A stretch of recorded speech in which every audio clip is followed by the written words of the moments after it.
Toronto.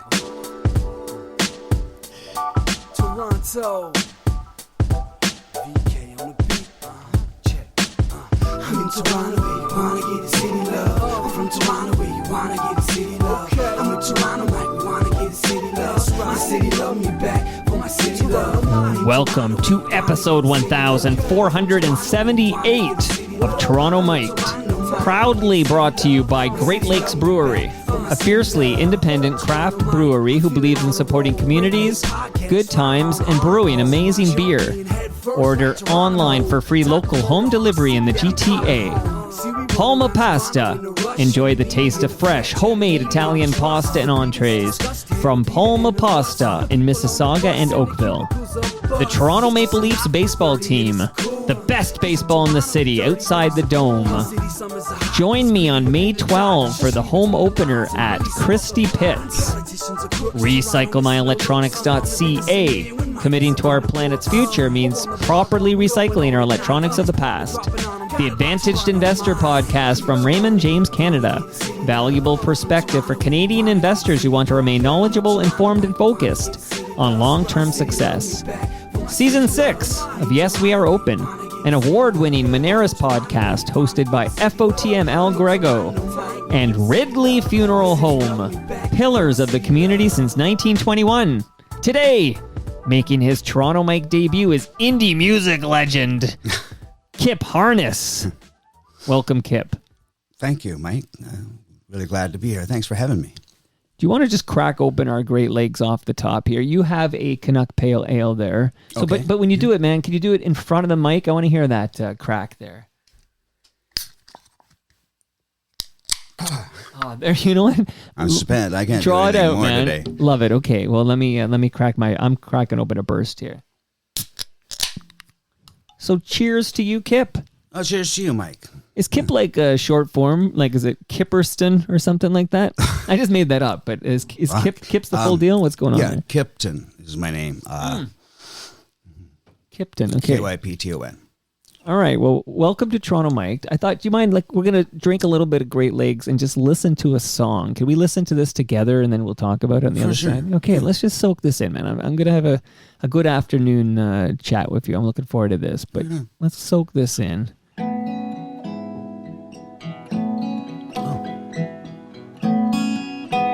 We'll drink it in while we drink our beer. Precisely. When I was just a running boy, I heard the hymns of heaven's joy in a country church in a little town, but I never knew what they meant till now. Up till then, all I could see about life was how hard it can be, but you make it easy. Life is joy, your love tells me you make it easy. And every day your love shows me how easy it can be. That, of course, is FOTM Ron Sexsmith. I'm going to read a quote from Ron, and then I'm going to ask you about that song and about Ron. Unsung hero like yourself. Let's read the quote from Ron. He writes, Kip Harness is my favorite songwriter. It's his lyrics that set him apart. They are every bit as powerful as the best Dylan, Cohen, and Lennon combined. Sounds like a monster of some kind. Well, that's freakishly talented when you're Dylan, Cohen, and Lennon combined. But that's what Ron Sexsmith thinks about you. Yeah, I'm all Johnny Cash on my off time too. Wow, but that's I gotta really add nice. that to the list. Yeah, you better add that in as well. And Doug Hanning, but that's really nice that he said that, and he covered. I mean, this song must be from his YouTube channel. He did, yeah. He was doing hotel cover songs or something. Oh yeah. So what song is he covering here? For him to do, You Make It Easy. And who wrote You Make It Easy? I did. You wrote this song. Yeah. I'm on inside the actor's studio. Where were you this morning? Who is the person? Who is the most important person in your life? 1979. No, I prefer Brian Linehan. Oh, Linehan. Yeah, he was really great. Yeah. The guys from The Watchmen gave me this picture of Brian Linehan right here. Oh, is that it, eh? Because Wow. I try to emulate him, I'm trying to be the Brian Linehan of podcasters in this city. So Yeah. Well, he's got some cool interviews with people if you look him up on YouTube. But none with Kip Harness. Well, I don't know if he's still alive. I think he's long gone, sadly. Okay, long gone. Yeah. Brian left us far too soon. But you're here. When you hear a Ron Sexsmith, like there's many singer-songwriters who say Ron Sexsmith is their favorite songwriter. Mm-hmm. And this is Ron Sexsmith saying you're his favorite songwriter. Well, that's wonderful. I don't know. I guess he might still feel that way. That now I'm not. Some time He ago was the tweeting quote at me was. this week. Oh, I see. Okay, so that is great. In fact, Ron and I were great friends, going around and the open stages and showing up to each other's shows that nobody else was showing up to in those days. Well, And I'm hoping you'll talk about those days. I want to go back to those days. Another guy who made his Toronto Mic debut just last year was Bob Wiseman. Oh yeah. Well, Bob was the first musician I ever met in Toronto, and the first time I went to that Fat Albert's open stage. And he was just this enthusiastic fire plug, just showering enthusiasm everywhere and encouragement everywhere. And for me, that was just fantastic. And for a lot of people, it was. I mean, he produced a couple of albums that I was trying to tell him to get out in some form. You just put them on the internet now. Sam Larkin and Bob Snyder, both those albums that he produced are classics and masterpieces. So, yeah. And where did you come from? Like you're telling me when you arrived. Hell. From where? Sarnia. What part of hell? Because I've been there. Sarnia. I've been to hell. Sarnia. Shout out to Lake Huron. Yeah, it's Lake Huron there, and I grew up there. At first in the country, a little bit outside of Sarnia. Then we, moved near to the city, and it's a great place in some ways because it's got that wonderful shoreline coming down and the river and all that. You got the best sunsets in the province. So they say, yeah. Well, I mean, I camp at the Pinery every summer. Oh, yeah. The sunsets are unbelievable. Yeah. Well, it also has it's like the longest sandy beach in North America. Yeah. I think I heard that somewhere. Is that? I don't know. That's true. I don't know if it's true or not. But I'm going to start using that line because use it every time. It's a beautiful sandy beach, that's for sure.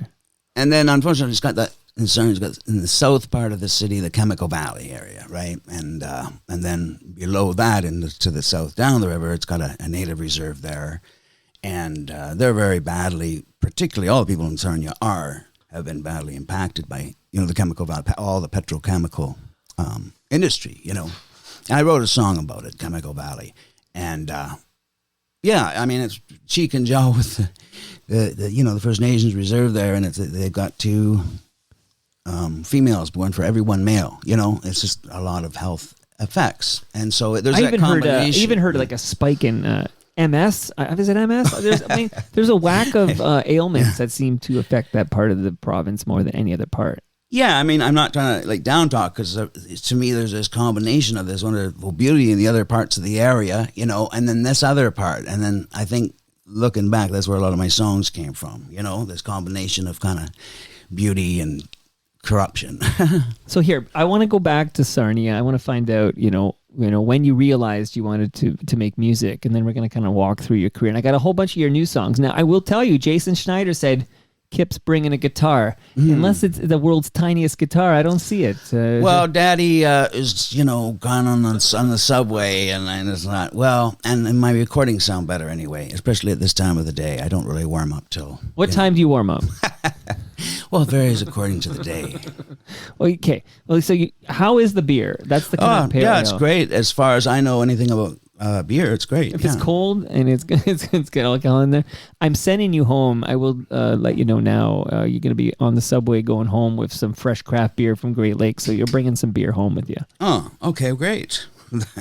Well, Daddy's gone for the next couple of days, I guess. Shout out to Great Lakes Beer. Shout out to Great Lakes because they're hosting us on June 27 from 6 to 9 p.m. for Toronto TMLX15, the 15th Toronto Mike listener experience. So Kip, if you're around here in South Etobicoke, Great Lakes Brewery, come on down, man. The first beer is on the house, and nice. Palma Pasta is going to feed us. Oh, yeah. Delicious Italian food, and I got a lasagna in my freezer for you. You can take that home too. Oh, cool. Did you know you were getting the swag? And still no I did guitar. not. Well, maybe I did know because I have listened to your podcast in the past. So like I've actually been gearing up for it. Oh, any particular, like I'm wondering, did you hear Bob Wiseman, for example, like any particular episode that you listened to? I've heard, parts of all of them, I think, All 1,000, what number Oh, are no, you? not all 1,478. Not everything. But have you listened to every one of my songs? There's a question. Touche. Okay. Yeah. So, I wanted to talk a little more about Ron Sexsmith because I don't feel the guy gets enough love. I don't think you get enough love. That's why you're here right now. Okay. I don't get enough love. So, cry if it's a safe space. Cry if you want. I'm still stuck on this whole you're better than Bob Dylan. Well, come on. Leonard Cohen. Yeah, it's his quote. Well, he was trying to give me a boost there. That's Sometimes you can overboost. a little I think bit he preposterous. Did he aimed too say- high. Like Yeah. once you say somebody is better than Dylan, Cohen, and Lennon combined, people tune you out, right? They're like, Maybe. you know what I mean? It's like, oh yeah, my buddy here, he's a really good basketball player. He's better than Jordan, LeBron James, and Magic Johnson combined. And then you're like, okay, dude, you've lost your integrity. But Ron Sexsmith said these words. Yeah. He also tweeted something the other day I want to ask you about. He says, I wish I could sing at the Lightfoot tribute show. I'd love to be there, but I ain't being invited, though I saw him play each year since 1986. Never saw one of those folks there.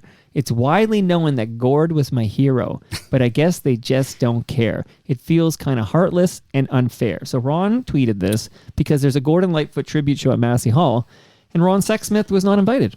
What's your thoughts on that? Well, I don't know. It does seem a bit of an exclusion, but certainly, I don't know what you do in a situation like that, really. What's the protocol? And I ain't even in business at that level, you know what I'm saying? Of playing at Massey Hall. I don't really even know. And I think, his manager should be doing his work for him, I think, to get him in there. If possible, and if not, they should rectify this before it's too late. I'm not sure what day this Gordon Lightfoot tribute show is at Massey Hall, but it does seem like Ron Sexsmith should be a part of this. Oh, sure, yeah. Well, I should actually be headlining it. Who's your manager? Me. Well, you got to get on that, man. Okay, you got to make some calls. Just a minute, I'm going to take myself out in the next hall and get myself a good talking to. Hawksley Workman. Ever heard of this cat, Hawksley Workman? Yeah. He's a good FOTM too. So he wrote in and said, Don't say that. Okay, yeah. Do you know what FOTM stands for? Yeah, friend of the Toronto Mike. Okay, it's a good thing. I want you to know it's a good thing, man. Okay. You're an FOTM too, so be careful what you say about FOTMs. But Hawksley wrote in, I had a crazy night with Kip Harness. What's your name? Kip Harness. Yeah. The first year I lived in Toronto. What a hilarious and lovely guy. Wow. Yeah, I don't remember it at all. That means it was a good night. No, I'm just joking. Somehow we were going down, and I think playing a union show, because I had put out a record that was pretty kind of political, around that time. Not all my stuff is, though. Like even in that bio, the sort of like, emphasis on societal decay. I mean, I write all kinds of songs. That's the most fantastic thing, About me. And on a long list of things. yeah. So anyway, sorry, what were we talking about? Hawksley Workman. Oh, yeah, Hawksley. I want to know No, what the hell happened that night. Yeah. Okay. Yeah. We played. We were both playing this. He was drumming for another guy. He wasn't Hawksley Workman as of yet. Yeah. I guess he says it's the first year he moved to Toronto, and we were playing some union gig down there. And I never played one before, and I guess this guy had put out a record, said "Welcome to the Revolution." It was called, and this guy says, Welcome to the revolution. And yes, I will have a beer. quoting from the song. And then I go, and my whole approach was to get just drunk and yell these songs out to these guys. But the reception was all really amazing, But it was like pretty crazy night. And we were this guy was driving us back, who was one of those cats, and he was drunk. I came to realize, and especially when we Don't drink and drive, right? Yeah, you'd think, right? But PSA, I'm going to drop right now. Okay. Yeah, so anyway, we're coming up Yonge Street, and we're almost at Dundas, and there's that little street before Dundas off of Yonge, and a taxi cab comes blazing through there, and I thought, we're going to get into a car accident, this slow motion thing that always happens, right? Like everything's just gliding, and this is what's going to happen, and nothing can stop it, and it turned the car around, our car around in the middle of Yonge Street. Nobody was hurt, and then the cab driver, I guess he was smoking at the time, the guy who hit us, and dropped his cigarette in his car and it started a fire. So I just got my guitar and walked home. And so Did you write a song about this night? All my songs are about that night. Every one of them. Have you performed with Hawksley Workman anytime recently? No, he thinks he's too big for you. These people get. I think he's too big for me now too. I feel like he hasn't called me up yet.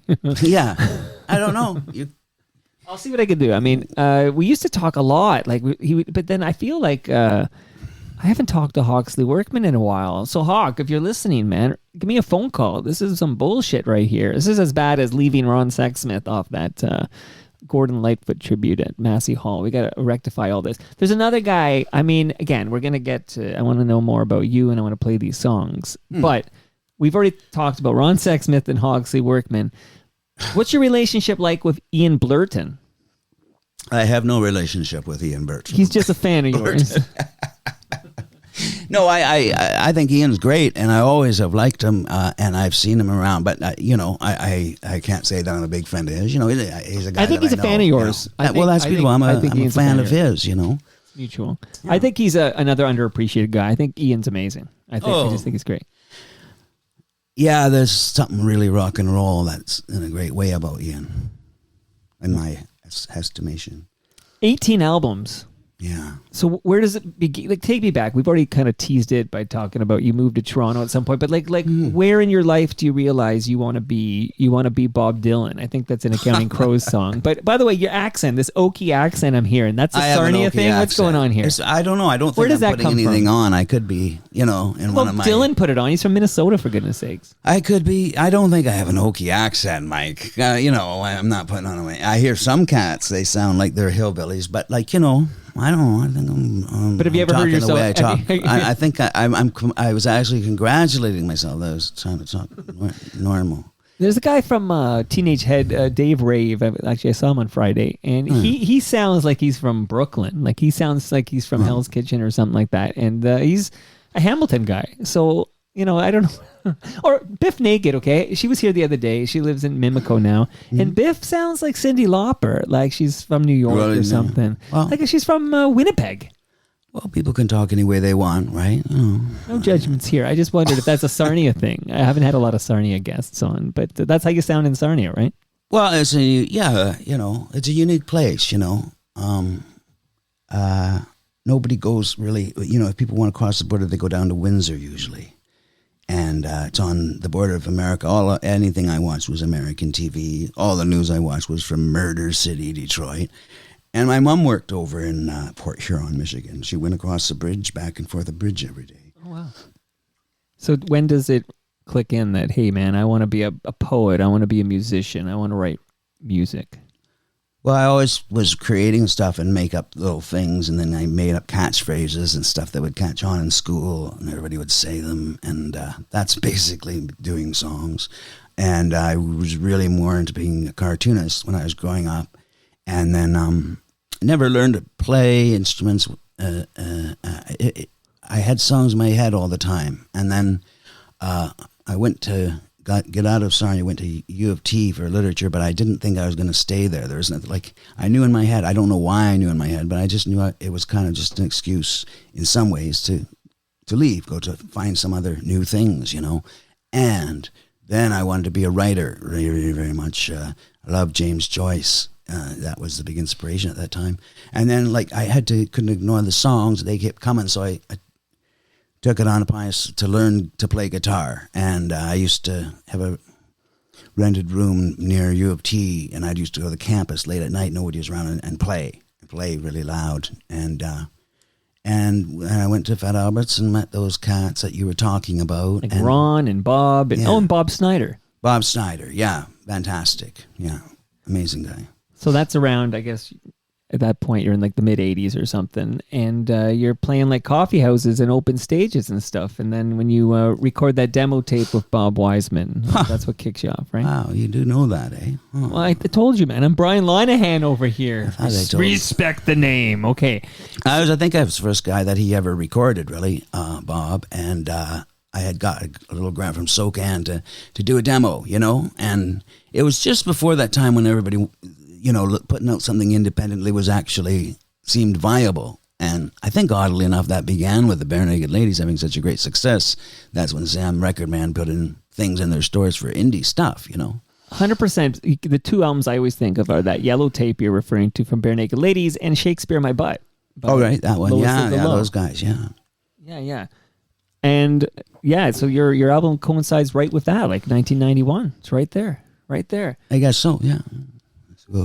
But so tell me, so walk me through before we get to the new album and everything. Just let's talk about how like highlights and stuff. I know Don Kerr produced your follow up. All right. Oh yeah, that God's Whistle, and he just did a fantastic job on that. Like he was just new to producing and having a recording studio, and he just did such a great job. Indulged himself and like a kid playing in a toy store. So that's always and I got some really good songs on that one too. So that's always kind of a special one to me.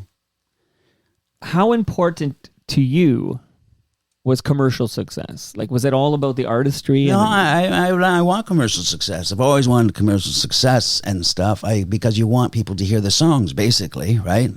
And making a couple bakuskis wouldn't be too bad either, right? But I mean, you doing it because you want to sell these stories. I mean, that's mostly a lot of what my songs are, just storytelling and, a point of view of the world. And you do it because you want people to hear it, And so if a commercial success, yeah, of course you want that. But it's not even all, make it, like you said, a few bakuskis, it just makes life easier, I suppose, to make some moolah. But really, it's about maximizing the number of ears that'll take in your art. Yeah, so, I'm just going along this road that I've been traveling for this long now. And, not everything I do is great, but I think, I always try to break some new ground and get closer to that kind of understanding of things, and, I usually, because I have to kind of do it all myself. So I'm going to make something, put out a record. I want to think it's real good, and so I'll come along and get really inspired, and see something and it seems important and inevitable, and I just follow it. Yeah, you friendly with Robert Priest? Not really. It implies I have some kind of problem. Is he an asshole? I'm not. I'm Priest friendly. is an asshole, I'm right? friendly. No, I'm friendly with him. He lives in Toronto, right? And I'm around these. No, I'm not saying that. Small world, right? Because you said, what do you say? I'm friends. I'm not, but yeah, he's. I guess what is a friend, right? Like, I guess a friend is somebody, I don't know, you'd call him up and have a beer or a coffee with him or something. That's a friend, right? So you're right. Not many, getting in that circle, that's next level, right? There are people, I consider people, I'm friends with this guy. When I see him, we're happy to see each other and we shoot the shit for a little bit or whatever. But that's not, I don't think, I'm not going to go text Dave Hodge and just say, hey, let's grab a beer tomorrow or whatever. Because that's a whole different level of friendship, right? The whole concept is alien to me, frankly. Let's talk about that, okay? Okay. So when you for example, are you still friendly with Bob Wiseman? Yeah. I'm in contact with all these people. I think if I want to be and everything, and same goes vice versa. I've known some of these guys for 30 or 40 years. And, it's not really going to be the same way it was then, but that's fantastic. You just go on, So what's changed between now and then? What has changed? I'm just wondering, when you were kind of coming up in the mid 80s and you're talking about Fat Alberts and, you're bumping into Ron Sexsmith and Bob Wiseman and Bob Snyder, like from that to now, how many years? That's 40 years, right? Am I right? 40 years. Yeah. So what are the most significant changes that you've observed in your last 40 years? And again, I mentioned that you got a new album out called Kick the Dust, and we're going to play some jams from Kick the Dust. Very good, my friend. But that's your 18th album. Like you've been around. Like you said, you were the Johnny Cat. You've been everywhere, man. Yeah. So like 40 years, what are the most significant changes you've witnessed in your 40 years of creating music in this market? Well, there's never been a market for me, apparently, but so this goes back to that commercial success. Commercial success, for sure. So, but I'm not averse to it. Like, but people, you make music and they say, well, that's not commercial. Okay. Well, do I not make that music then? No, it does not make that. I do not make that music then. I'm going to make the music then. Do you make music, like if somebody said, hey, like we need a song, I'll make this up, man. We need a song that'll get played on Q107. Yeah. Like, do you ever say, like, hey, I'll write one of those now? If somebody came with an order and a guarantee that would be played on Q107, I would. But I've written songs that can be played on Q107. It just takes a little bit of imagination and foresight, and a feeling of, a sort of visionary feeling maybe, and that's not where things are at. But it's not saying that it will be like that forever or even that it's really like that now. Maybe I just don't know what I'm talking about. I'm talking out of my ass because, these are questions of commerce you're asking me, and that ain't what I do. Right. I mean, but you're not adverse to it because nobody's else doing it. If you want to do it for me, that'd be fantastic, but you seem to be kind of busy. But I mean, Well, it's just that I find it interesting that I kind of like a peer musician. Like I like somebody who creates the art. And you're obviously critically acclaimed, right? Like I was reading, like you're critically acclaimed beyond Ron Sexsmith. It's not just Ron. There's a lot of people saying Kip Harness, like this guy makes music on his own terms. And you know what I mean? This is the term I'm hearing, right? Sure do. And then I wonder, like, where's that delta between this guy creating this fantastic art for 40 years? You've got 18 albums on your belt, but meanwhile, Bob Wiseman was in Blue Rodeo, right? Like, so it's like the commercial success eluding you. And I just wonder, like, is there any bitterness about it, or no? You're proud of what you created, that when you say to me the most astounding things over the last 40 years or whatever like that, and a little bit of bitterness is always good for a person, right? Yeah. A little bit of salt in the stew. Yeah. But you can't eat a whole plate of salt for a meal. That's just the fact. It'll poison you. So, right. But I don't. I've gone through periods. I'm not the same person that I was. Is anybody the same person they were when they're 20, 30? And, part of even putting out the records is like, well, this is what I feel now, and I think I'm coming to some kind of thing that I'm trying to get, some understanding or something. And I this is what I feel, and this is what I'm doing. And then, that might fade away and need to be replaced by another one. I guess that's the thing that's kept me going. And I think I'm one of those people who demand that the world come to them, and so far they ain't listening, but in the large sense, but in a way it has a meaning. That's why I say like bitterness is kind of over, or whatever. I'm an angry guy, I think. But you use it, right? Like I feel like, if you can I describe it as a chip? Is there a chip on your shoulder? Well, I don't deny the anger. I don't know. At different times, again, there's been a chip on my shoulder. I don't know if it's still there now. It turned into a monkey on my back. No, I don't think it's there now. I think that, it's preposterous to be concerned with things like that, with the horror and havoc that's in the world. I mean, honestly, it's kind of in a way obscene, there's such terror going on among people. There's such injustice, even in this city here, that you could fill 1,000 volumes with it. So one has to put things in a bit of perspective, which hopefully maybe comes to people, because we're just, it's pure luck that, we're not under the gun in one of these places around the world right now, I sometimes say I won the sperm lottery because I was born in Toronto, Ontario, Canada. Like what were the odds when you look at the world at large? What were the odds?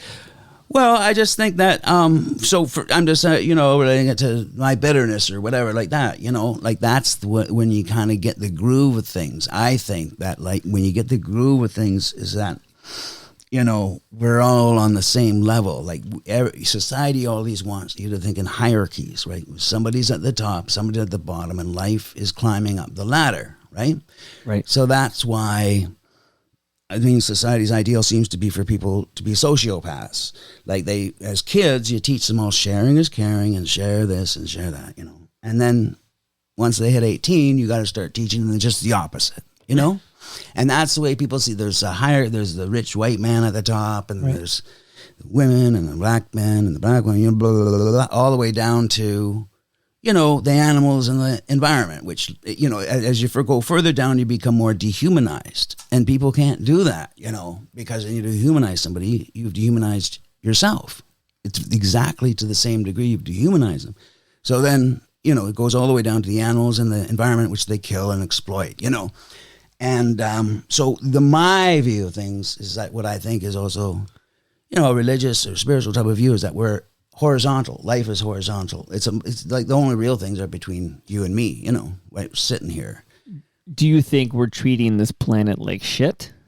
Well, to some degree, I mean, yeah, I've said that probably in a couple of songs, but I do think it comes from that hierarchical point of view. Like, inevitably you see these things that are beneath you in this hierarchy, and human nature being what it is treats them as less than human all the way down to the earth itself. So you're observing all of this, and then it's being released into your art form, which is poetry set to music, essentially. Your music. Yeah. So you have that creative outlet, and then you can share this perspective and these thoughts with the universe. Yeah. Exactly. Yeah. And maybe you don't have a U.S. Billboard #1 song like the Bare Naked Ladies, but you have significant critical acclaim, and I think if I had to choose between the commercial success and the critical success, I'd like to think I would choose the critical success, so long as I could go to bed without feeling hungry, and I have a nice bicycle, man. I just want a nice bicycle, A bicycle. Yeah, I don't want a bicycle at all, but something Get equivalent. out of my basement. Kip, get the fuck out of here. Hey, I don't even know how to drive a car. Do I get credit for that? I don't think you get credit for that. But what is your what are you angry about bicycles? Like, what is it you don't? No, because I would just tell you what a convenient way to travel this city a bicycle is. I'm just here. I'm not here. I don't work for the bicycle advocacy group or whatever. But I get around this city on a bike, and I find it very convenient. And I don't have to worry about. I mean, I know you don't have to worry about parking either. You're not driving anywhere.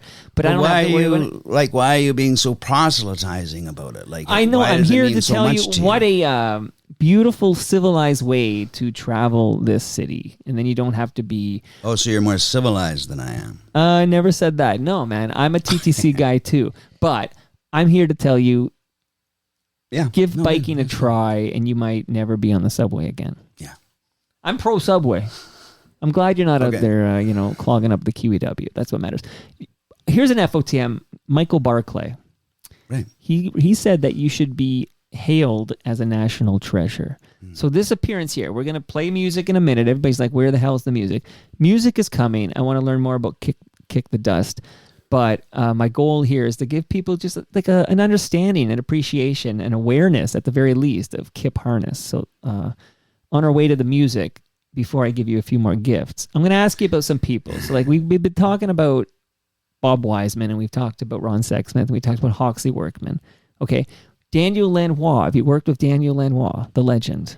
No, he expressed some interest in my music at one time. You've never worked with Daniel Lanois? I'm not mad at you. Are you trying? Well, it sounds like I'm mad at you. I don't understand your tone. No, because I have a note from somebody we both know who said you're associated with Daniel Lanois, and I was. But maybe he liked my music, and actually, I guess he had some. It was like 30 years ago or something. He had a A&R deal with Capitol in the States, and he was trying to get them to go for me. And what happened there? They weren't interested.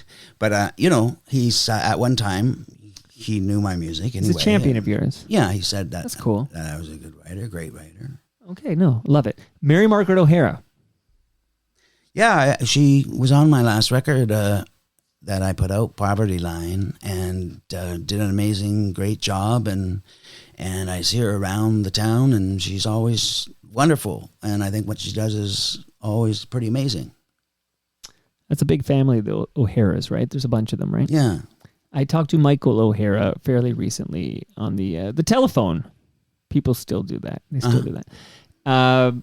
Some Catherine O'Hara, who knows what she's been up to? I don't know. I haven't been following, but lots of action in the O'Hara family. And you wrote a book, right? Like you published Wigford Rememberies. Yeah, it's a novel that I did with Nightwood in, I think, 2017, 16, 17, something like that. And then I did another one called The Abandoned, another novel that was put up with them. And yeah, you know, they're out. They are what they are. I have other novels I'd like to get published too. You know, same old story. But those are two of the ones that were accepted. Okay, so when you're not producing music, you're producing novels and books. Yeah, I write stories. You know, I like to, you know, tell stories. That's all I can say.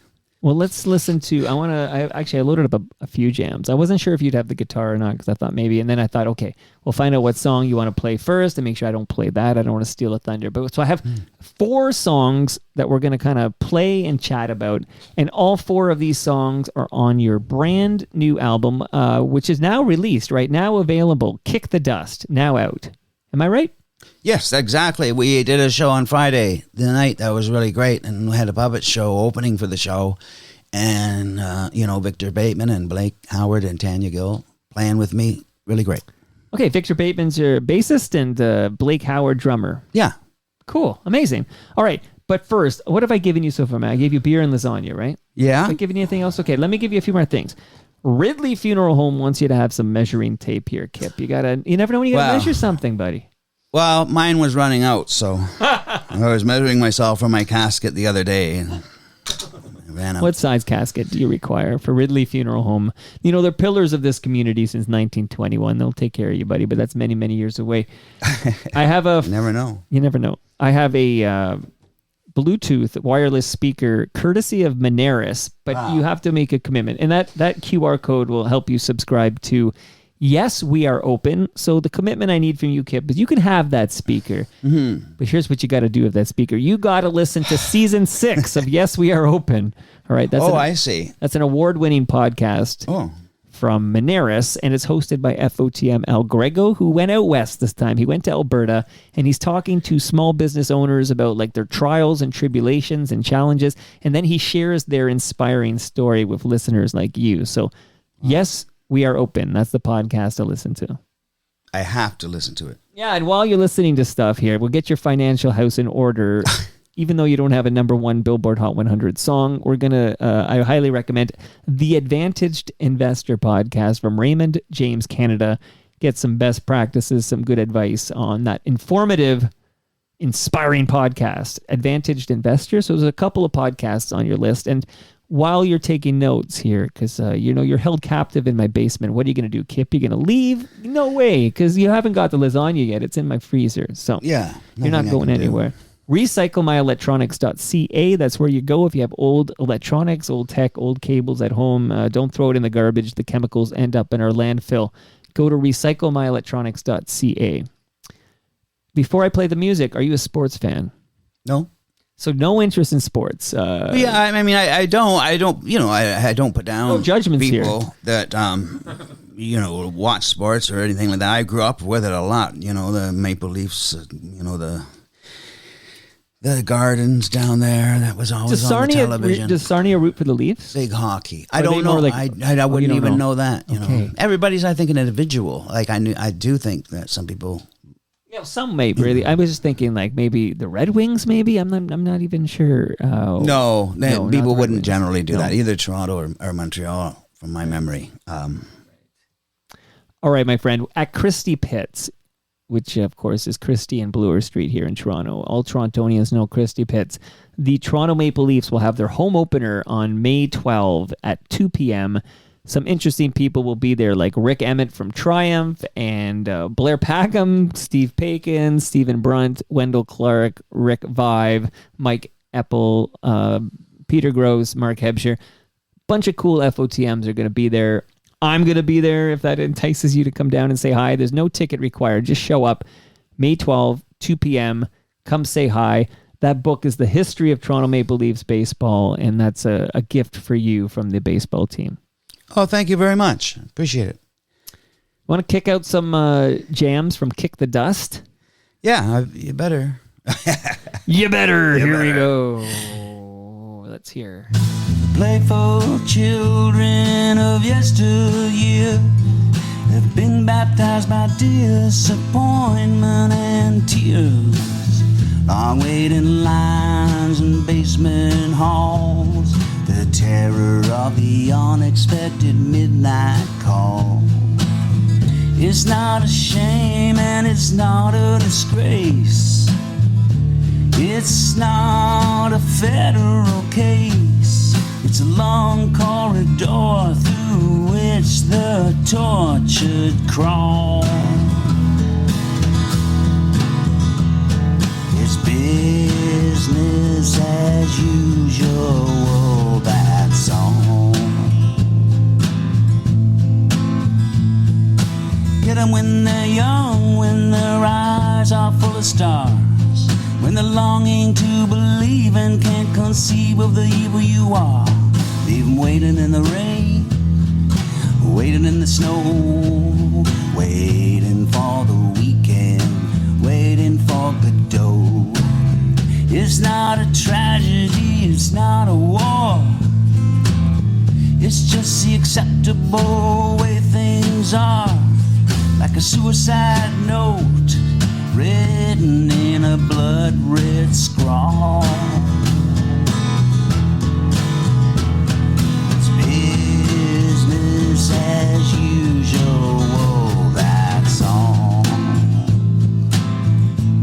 Please tell us, what's business as usual about? I'd reach out my hand for you. Well, I guess, you know, it's poetry, you know, so, I mean, there's no thing that it's really about, but I think I hope anybody that's human can maybe get, like, what it's about. It's, you know, it's just the fact of what I was just talking about, I guess, of all that stuff going on in the world, and business as usual. Like, you hear that phrase all the time, and Yeah. it's a cop out, you know, for so many things that go on, to be honest. And you know, like, you think humanity is getting a clue, but then it's like a couple more steps backwards, right? And in so many ways, maybe that's one aspect of it anyway. Yeah. Do you think humanity at this point is simply dysfunctional? Well, it's not like connected to like this its source, you know. So I mean, that's why kind of the world is grotesque in so many ways, because people really don't know what's what, you know. Like spiritually, I mean, morally is part of that too. But it's like there's no real logic to it, right? There's no rationality to what people end up doing, although people know how to seem as if they are logical, you know. Very interesting, my friend. Now, when you're growing up in Sarnia and then you realize you want to play music, like who, I mean, because I'm listening to the song and there's some influences I can hear. What musicians were influential to you? Like, who did you emulate as a young musician? Well, you know, I kind of bypassed a lot of like modern rock. It just doesn't be interesting to me, like April Wine or Rush. I don't know. It didn't grab me anyway. That's all I can say. And I like 30s music. Like, I had these records from the library, like Eddie Cantor, you know, singing, "Ma, he's making eyes at me. Ma, he's awfully nice to me. Hurry, Ma, and call a cop for Papa. If not Pa, then call a cop." You know, and Walter Houston singing the September song. And I liked old music. And then I had a gateway into the Beatles, sort of, because they did a couple of like honky-tonk songs like that, you know. And then, yeah, I mean, you can hear my influences are like a lot of guys who, you know, tried to put poetry in their music and couldn't sing very well. Like, you know, Whitty Cohen and Dylan and all those guys. I mean, in that respect. But I also like those Cole Porter guys and the George Gershwin guy, those songs. And, George's brother, Ira, was as much a genius in lyrics as, or maybe not quite as much, but really great in terms of lyrics, and George Gershwin, of course, was a master of melody, great. What's more important, the melody or the lyrics? Well, what I love about it is that they're both equal importance. And I really don't like putting out my lyrics. I have a lot of, as we can hear, I have a lot of lyrics in my songs. I don't like putting them out really separately before people hear the song, And I don't like reading people's lyrics before I hear their song, You want them to come. That's the magic of it, is they unite, you form this mood. And then there's these words that also, add to that, and, it's like a magic that you pursue, You mentioned you're a Beatles fan, so is favorite Beatles song? Well, it'd be Rain probably, or Nowhere Man, or, but that would change like tomorrow, right? It's so rich, Now I'm thinking Kip Harness kicks out the jams, right? You come by one day and we just play your 10, and again, these would be fluid, so they change by the day, but the day you make the list, your 10 favorite songs that day, we play them and just talk about them. Sure, yeah. Does that sound cool? Yeah, for sure. Because absolutely, yeah. We drink a beer, we drink a Great Lakes beer, we hear you kick out your favorite songs. I mentioned I loaded up a bunch of jams here, and this one I'm told, and I am curious, in the current indie music universe we live in, when you have a single, what does that mean exactly today for you to say, for somebody to tell me, oh, this is Kip's newest single? It means absolutely nothing. Right. I mean, you just make up stuff. I don't know. That's just marketing. I just want to put whatever marketing is even for a cat. Maybe it means we put out a new YouTube video or something. Yeah, you say it is whatever you say it is. You create something and you put it out there and then say, this is what it is. New single. So I'm playing the new single, and in 2024, I think that means we have a new YouTube video that you can listen to. But let's listen to this one. Oh yeah. You knew me when the wind could blow right through me, and I couldn't find a nickel or a friend. One look in your eyes, and I knew that you knew me. You put me back together again, back when I knew you when. I know you now, and I couldn't be more grateful, 'cause you've never been so beautiful or strong. I don't know how this love grows deeper with each passing day, but I'll take it anyhow, because I know you now. And if tomorrow's given to us by the one who gives us love to share, no matter where we go or what life does to us, I know we'll both be there if tomorrow's ours to share.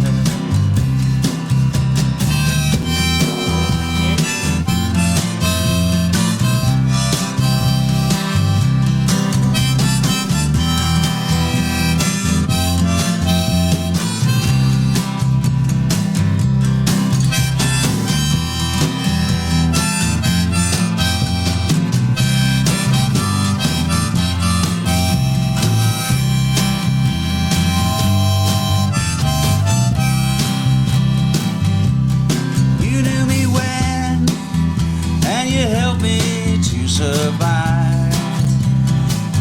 I know you now, and your smile keeps me alive.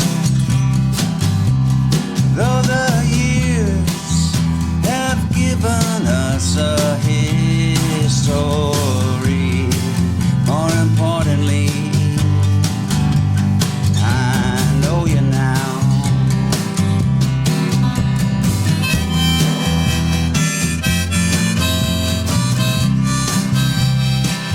This is the single, man. Listen to this. This is the single. It sounds really good. I gotta say, yeah. I mean, I haven't listened to it in headphones for a long time, anyway. And Dale Morningstar does just a really great job, you know, recording, and then he mastered it, kind of, you know, and stuff. And I haven't, you know, it sounds great. Fuck, wow.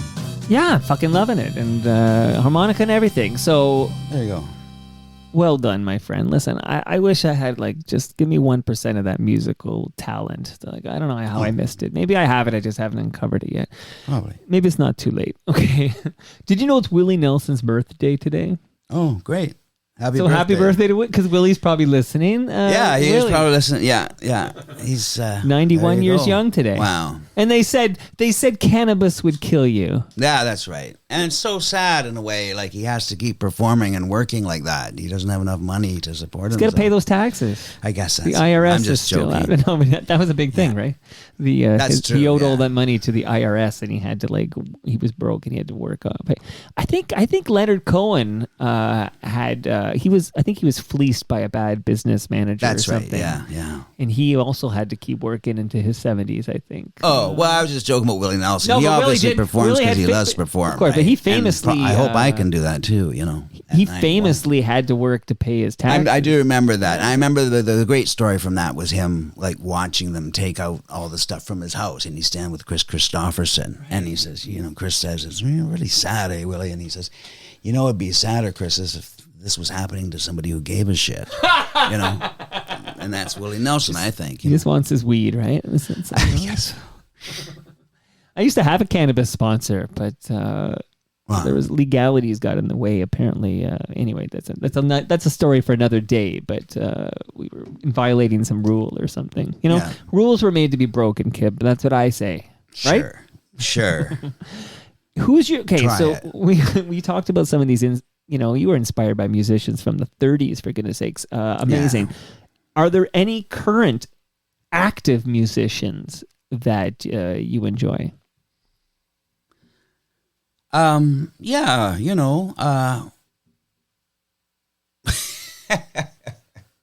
Stevie Wonder.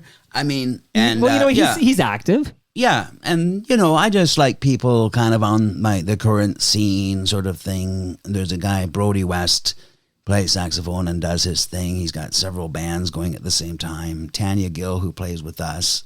There's a guy like Jerry Leger and David Picco. Jerry Leger's been here. Yeah.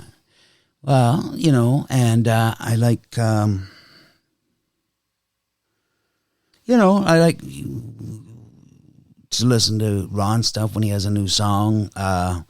People that are around today that, But Jerry's there's a guy I like the sound of his stuff. He seems like he's cut from the same cloth as you, Jerry Leger. And young guy.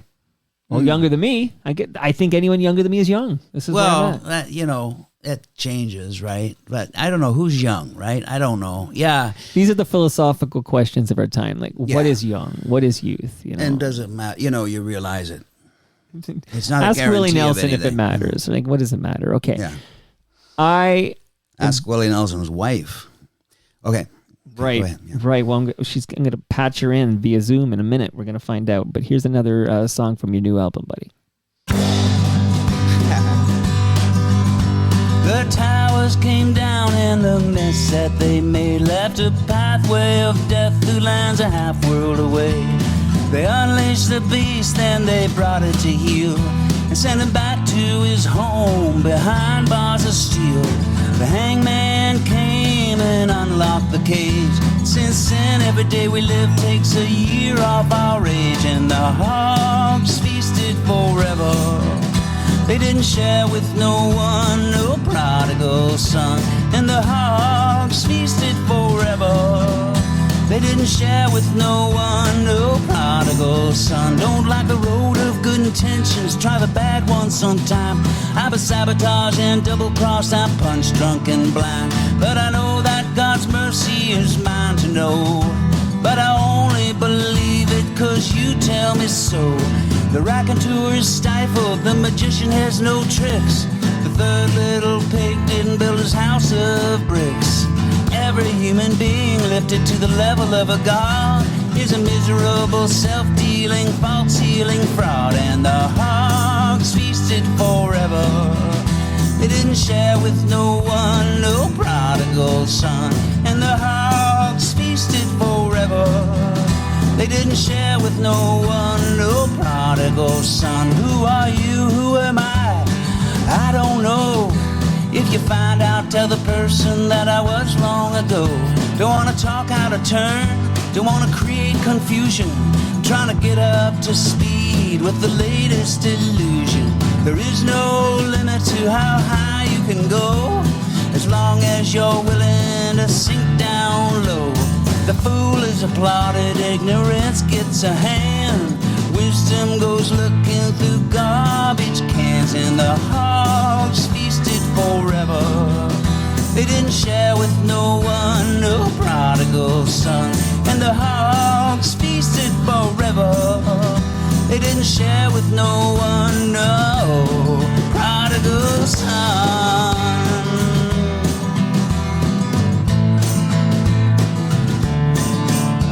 There is no law, there is no rule, there's no common interest, there is no school, there is no leader, there's no one in charge, there's not even a detective sergeant at large. He's a king because he's got no hypocrisy.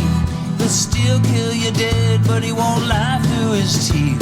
A whirlwind of chaos is spinning through the town, but don't worry, it's not gonna knock your house down.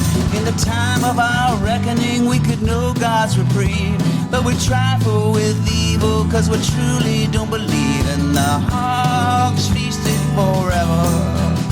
They didn't share with no one, no prodigal son, and the hogs feasted forever. All right, two things. Firstly, are you okay? I saw you hit your head there. Oh yeah, I'm okay. I only warned you 6, 7, 8 times. I'm an idiot. Yeah. That's on your phone. Everybody hits their head here. It's a rite of passage. In the song, lots of words in this song. Oh yeah. So here's my question. Do you have like a notebook where you're sketching out lyrics, and then you also are noodling on the guitar or whatever, coming up with music, and then you mix it, like you match it up? Like, what is the process when you're composing a song? Do you write the music and then the lyrics for the music? Like, how does that work? Well, ideally, like the best thing is when they come at the same time, you know, and you know, I play every day and write stuff all the time, but the ones to put on record to me are the ones that are really good, you know, inspired or whatever. Of course. And so the ones that are really great, they come at the same time, and lots of times I don't write the words down at all. I just keep singing them into my head, so until I remember. I'm totally in the oral tradition, you understand. Of course, you're from the 30s, man. I'm from the 30s. And yeah, so then, they just kind of, and a couple of the ones on here, I was playing the guitar, and then, words came out, and I actually throw them into the computer just as they came out so I wouldn't forget them, you know, right, the next day or something. And, no, a couple of them actually developed out of actually poems or little just thoughts that I was writing down. And I thought, well, put it to music. Okay, sounds good to me. Well, you're prolific, right? Like there's just, again, I've lost track here, man, but I think this is your 18th? What is this? Something like that, yeah. Kick the Dust, by the way. Kick the Dust. If somebody wants to hear more Kick the Dust, where do you want them to go? Like, can you Bandcamp is really great because you get actually get dough from them. You know, you get some money, right? Like, I mean, my stuff is on iTunes and all that kind of stuff, Spotify. But you'll never get enough streams to get a check from Spotify, like right? 2 cents, right? Every, you know. And then but it's worse than that, right? It's like it's something like that, and then they're like, but we're not cutting you a check till you clear $1,000 or something like that, right? Like, well, the essential thing is like the music business kind of. Whatever it was, the people who were doing the business part weren't doing their job. So it's kind of devolved down to like, we make, they take. And but that's why the Kip heads, not a good business model. And I tried to tell them all the while, and they just wouldn't listen to me. You know? Well, they're going to listen to me. I'm going to talk to the Kip heads for a minute, man. If you're a Kip head, yeah. Is that what we're calling them, the Kip heads? Do you like that? Well, no, not really. I don't like it at all. Give me some time. It's a very process that. But they should be going. They should be buying directly from you. Do you have like a Bandcamp? Are you do you right? do it? That's so what Bandcamp. If they want a CD, nobody wants CDs anymore. They don't play them anymore. No, but people are buying vinyl. Them. Yeah, but that's kind of bullshit. But I make CDs. They just hanging on the wall. Well, it's kind of like I'm gonna, that's when it becomes specialty, like specialty coffee or specialized this or that. It's a way of shuttling off music to the side, and saying, well, it can only be this particular strain of marijuana that I'm having today. Right. It's bullshit. But Willie I never like cared CDs which because I screen. like making images that go along with the music that I've created, and the songs even in my own heart are like little symphonies, like the collection of songs. And I like to put pictures because I do visual like art too, Of course. But Bandcamp. how much more? We're sending people to Bandcamp. And to it pick up says this. on the Bandcamp, if people want an old-fashioned CD, they can just e-transfer me $20 kooskies. And they got the address there, kipharness@gmail.com. Kip Harness at gmail.com. Mailed to their house, Loving Kip, KYP, for those who aren't sure. Kick the Dust. Okay, now a couple of quotes here before I got one more song I want to play, actually, before I set you free here. You've already earned your lasagna, but I'm digging this. I'm digging the vibe here. So I'm going to read a quote. This is not from Ron Sexsmith. I'll just say that off the top here. This is not a Ron Sexsmith quote. This is from iMagazine. Did you miss the alt weeklies? What happened? Now Magazine was fantastic. Yeah. It's too bad, really, right? It doesn't seem to be in existence with the same power. And it's someone bought the logo in the website, but there's no relation, there's no spirit of the original Now Magazine in the current iteration. No. Such is gone. life, I don't know. I blame the internet. Okay, so this is the quote from iMagazine. Harness is it harness or harness? Harness, yeah. Harness, okay. Harness is one of the best songwriters this city, if not this country, has ever seen. Wow. So let that sit with you for a minute. Here's one more I think I'm going to just throw at you, if you don't mind.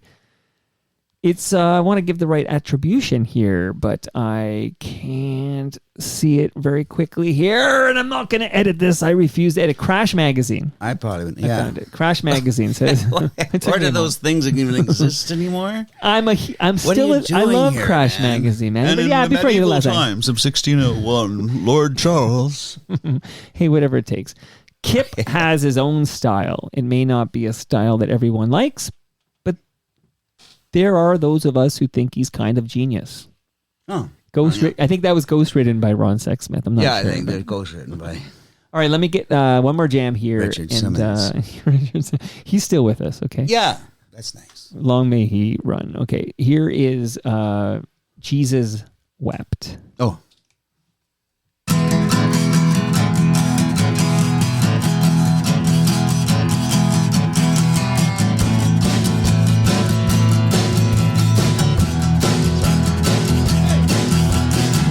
It's your song. You can talk over it if you want. Great. Believe half of what best you see, things in none life of are what you free. hear. Oh, no. Life's true compatriot disappear in the quicksand of his lies. He's dreaming his last Gatsby had a good reputation, but now it's in the past. The darkness crept, the watchman slept. Jesus wept. Some went out of their minds with money, some with love.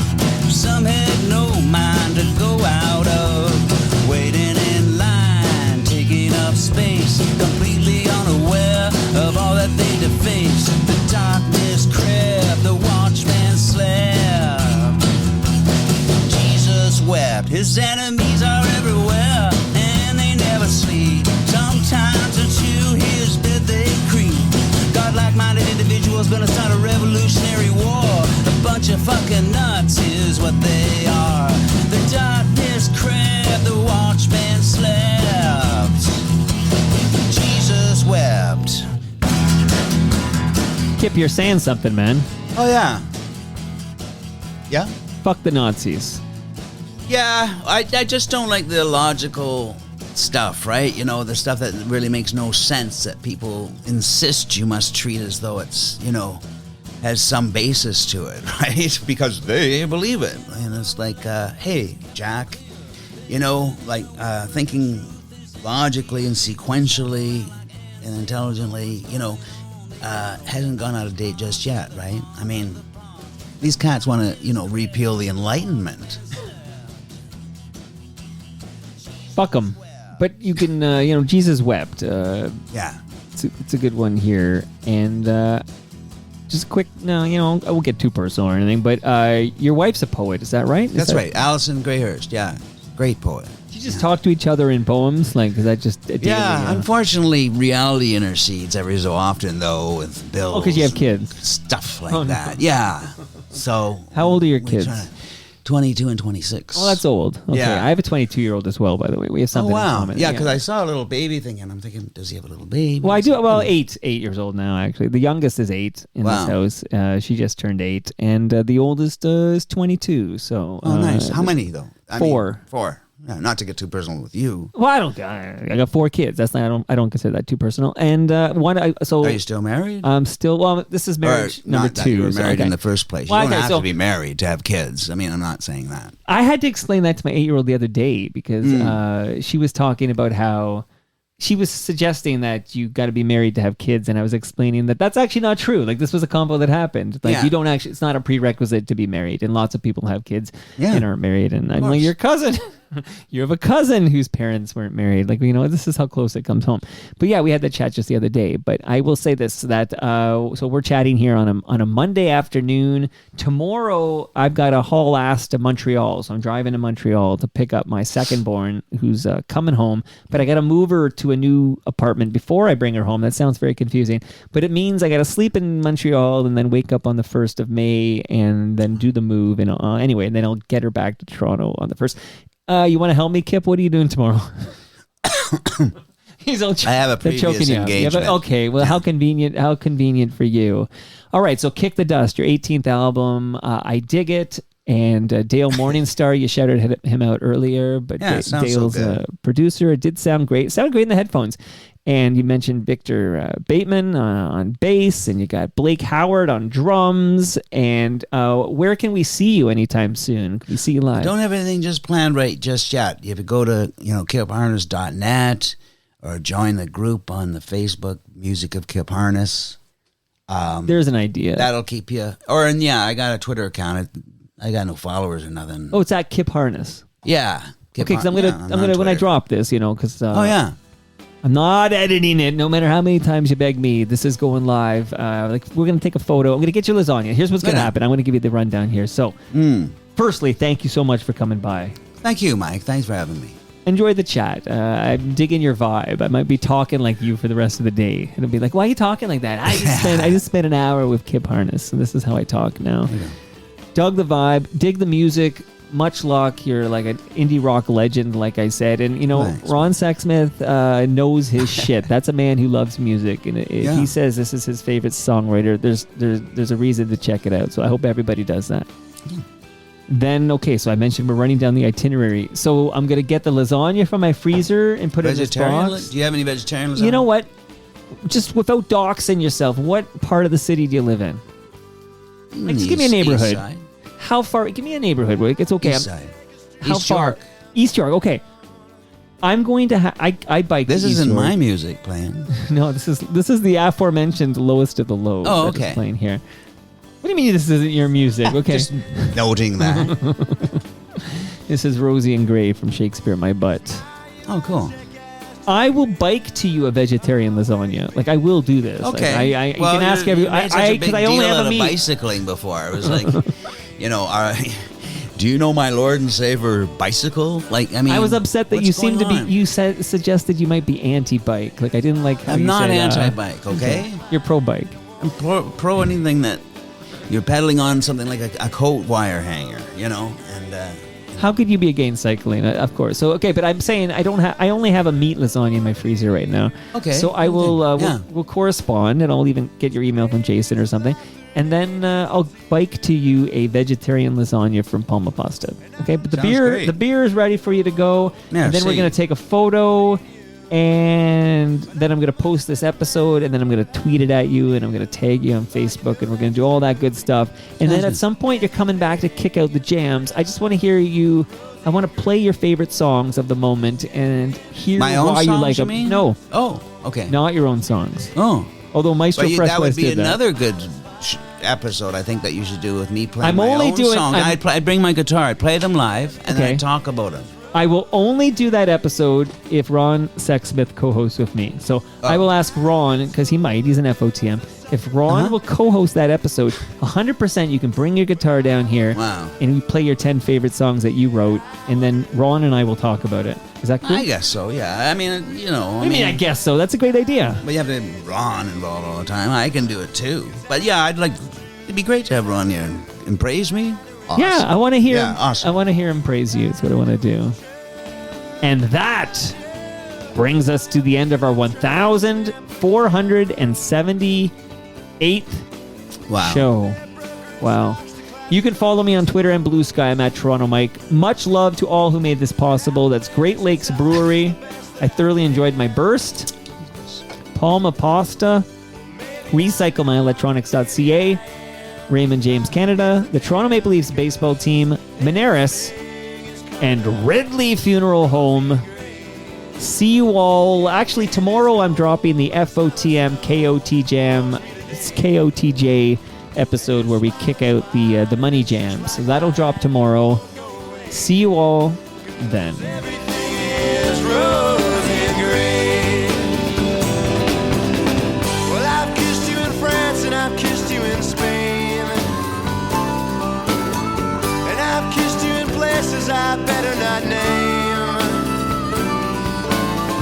and I've seen the sun go down on Sacré-Cœur.